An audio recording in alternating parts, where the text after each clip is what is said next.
تعالي أقولك على مفاتيح الوصول للنجاح والحياة السعيدة. الكاتب نورمان فينست في كتاب قوة التفكير الإيجابي قال إن أول مفتاح يفتح لنا الحياة السعيدة والحياة الإيجابية هي الثقة بالنفس، وقال إن أي شعور بالضعف أو الدونية أو عدم الثقة بالنفس بيخلينا ما ننجحش أبدا إن احنا نحقق أهدافنا أو إن احنا نعيش حياة سلسة، وبيخلينا نبص لحياتنا على إنها سلسلة من المشاكل. يعني مثلا لو انت رايحة تبدأي شغل جديد وحاطة في دماغك الناس اللي في الشغل دي كلها مش هتحبك، هتكرهك، هتخزوقك، ده هيحصل. هتبتدي تبصي على كل فعل بيعملوه إن هو عدم حب ليكي. ليه؟ لان انت اصلا مش واثقه في نفسك، فاللي انت بتصدقيه هو فعلا اللي بيتحقق، لان الافعال واحده ورا التانيه هتبتدي تترجم على اللي انت اصلا مصدقاه، وبالتالي هتلاقيه بيحصل عادي. فلو صدقتي انك نجحتي هتنجحي، ولو صدقتي انك حلوه الناس هتشوفك حلوه، وثقه في اللي نجاح. تاني مفتاح هو انك تسعي بكل قوه تقدري عليها انك تفرغي عقلك من الافكار السلبيه، وانك تبعدي على قد ما تقدري عن اي حاجه بتجيبلك سلبيه. يعني صاحبتك الشكايه البكايه اللي كل ما تشوف وشك تقعد تشتكيلك، خففي القعده معاها شويه. ولو قاعده في قعده كده وبدات تقلب بقى على الاسعار غاليه والدولار زاد والعيال بتصرخ وعايزين فلوس،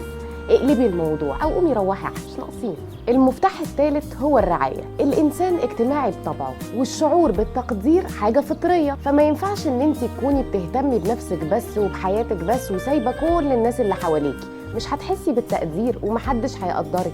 انت لما تبقي ايجابيه وتهتمي بالناس اللي حواليكي وتبتدي تاثري في حياتهم، هتلاقي الناس دي بتردها لك، او يعني مش شرط هما، ممكن ناس تانية لو هما قلات الاصل شويه.